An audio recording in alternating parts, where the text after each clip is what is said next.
Question number 2.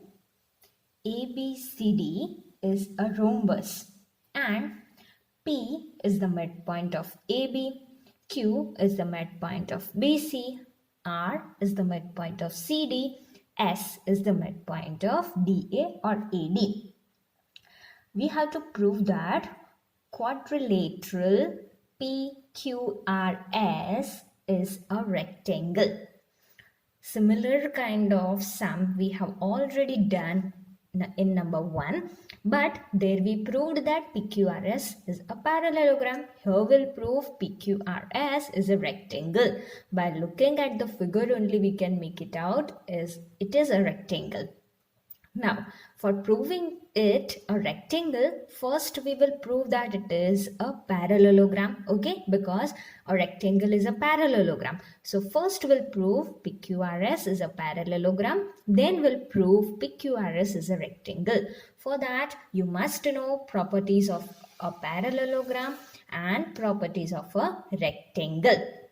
Now, here where midpoints are given, that gives us clue that you have to use midpoint theorem. So whenever you see midpoint given in the question, that indicates we'll use midpoint theorem. Let us start. First of all, AC we will join with dash line and write, let us join AC. Now let us consider triangle ABC. Now we have AC, right? So we'll consider triangle ABC. In this, P is the midpoint of AB, Q is the midpoint of BC. So the line segment joining two midpoints, that will be parallel and half of the third side, which means PQ is half of AC and PQ parallel to AC. Let us write this much. So we'll write in triangle ABC, P is the midpoint of AB and Q is the midpoint of BC. Therefore, the line segments joining the midpoints of any two sides is parallel to the third side and half of it. Therefore, PQ parallel to AC and PQ is equal to half of AC. This will be question number 1. If we consider triangle ACD, then S is midpoint of AD, R is midpoint of CD. So SR will be half of AC and SR is parallel to AC. So we will write in triangle ACD, R is the midpoint of CD and S is the midpoint of AD. And the line segment joining the midpoints of any two sides is parallel to the third side and half of it. Therefore, SR is parallel to AC and SR is half of AC. Okay, this is AC is the third side. That is why SR is half of AC and SR parallel to AC. This is equation number 2. Now look at equations 1 and 2. From these two equations, we can see that PQ is half of AC, SR is half of AC, PQ parallel to AC, SR parallel to AC, which means from equations 1 and 2 we got PQ is equal to SR and PQ parallel to SR. So PQRS is a quadrilateral in which PQ and SR are equal and parallel, and that is parallelogram. So PQRS is a parallelogram. Now let us refer to two triangles. Triangle ERC and triangle EQC. These two triangles we are referring. Here ABCD is a rhombus, right? It is given. What are the properties of a rhombus? That diagonal of a rhombus bisect the opposite angles, which means AC is the diagonal of rhombus. That means it makes two equal parts. The diagonal of a rhombus bisect the opposite angles, which means these diagonal bisect these two angles, which means angle 1 will be equal to angle 2. AC bisects angle C. Also AC bisects angle A. Here we are referring AC bisect angle C, which means angle 1 is equal to angle 2. Now, we are proving congruency between these two triangles. What else will be equal? CR will be equal to CQ. Okay? Why? We know the properties of rhombus, all sides are equal. So if CD is equal to CB, these two are sides of rhombus, then CR will be equal to CQ because R is the midpoint.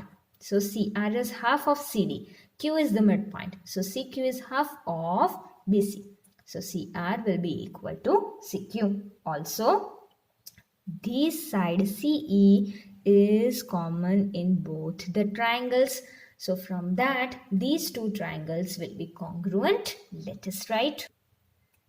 So we will write in triangle ERC and triangle EQC. Angle 1 is equal to angle 2.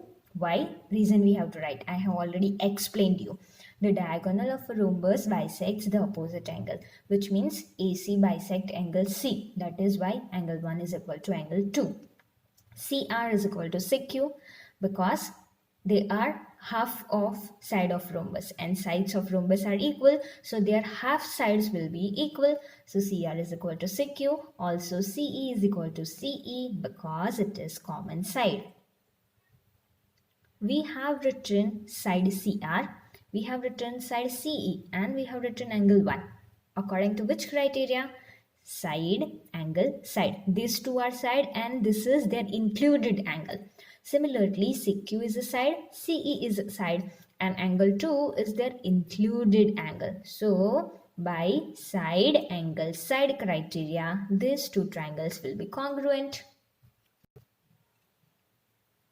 By SAS criteria, triangle ERC is congruent to triangle EQC. If these two triangles are congruent, their corresponding parts are equal. Can we say angle 3 is equal to angle 4? Of course, because angle 3 and angle 4 are parts of these two triangles. Let us write. CPCT are equal. Therefore, angle 3 is equal to angle 4. But what type of angles are this angle 3 and angle 4? I'm sure you got it that they are angles of a linear pair. Okay, this is angle 3 and this is angle 4. One side is common. Which side is common? CE. And other non-common side forms straight line. Okay, so this CE is common. ER and EQ form a straight line, which means angle 3 and angle 4 are angles of a linear pair, and we know they are supplementary, which means their sum is 180 degree. Now, angle 3 and angle 4 form a linear pair, which means angle 3 plus angle 4 is equal to 180 degree. Now, if this two sum is 180 degree, we have already proved earlier that angle 3 and angle 4 are equal. So what we will do, in place of angle 4, we'll write angle 3 because they are same. Okay, so we got 2 angle 3 is equal to 180 degree. Therefore, angle 3 is equal to 180 degree. This 2 will go in denominator. So 180 divided by 2, 90 degree. And we have proved angle 3 and angle 4 are equal. So both will be of 90 degree. Now you see angle 3 and angle 5. Which type of angles are this? Angle 3 and angle 5 are vertically opposite angles, right? We have learned in chapter 6. And vertically opposite angles are equal. So angle 3 will be equal to angle 5. Angle 3 is equal to angle 5 because they are vertically opposite angles. Therefore, angle 5 is also equal to 90 degree. So this angle is now 90 degree. Now look, if we consider PQEF, this much part only, PQEF. Here we have PQ parallel to EF. Why PQ parallel to EF? Because we have already proved PQ parallel to AC. EF is part of that only. So PQ parallel to EF, and one angle we got 90 degree. So this PQEF will be rectangle. Okay, similarly, we can prove that angle Q is equal to 90 degree. Okay, adjacent angles are supplementary. This is 90 and their sum is 180. So Q will also be 90 degree. Therefore, this one angle is 90 degree. We can prove that PQRS is a rectangle. So, PQ parallel to AC and PQ parallel to EF.